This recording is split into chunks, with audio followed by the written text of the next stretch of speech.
Black box मिळालेला आहे. Black box मिळाल्यावर अनेक गोष्टींचा उलगडा होतो. पायलट आणि को पायलट यांचा अनुभवसुद्धा चांगला होता.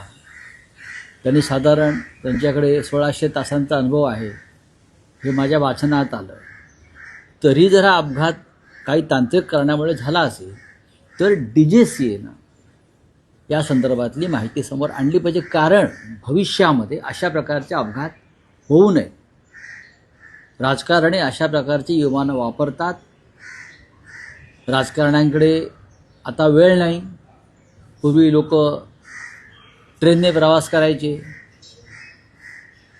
रस्त्यानं प्रवास करायचे. आता फार त्यांना घाई आहे, ते विमान घेतात, विमानात बसतात आणि ताबडतोब निघून जातात.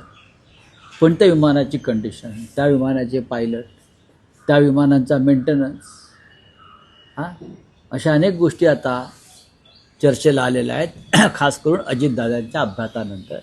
कारण अजितदादांचा अपघात हा महाराष्ट्रावर झालेला आघात आहे.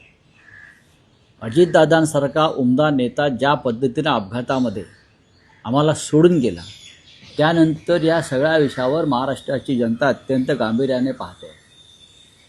आणि इतर नेतेसुद्धा अशा पद्धतीनं जे घाईघाईनं प्रवास करतात बरं का, ते सुद्धा चिंतेत आहे.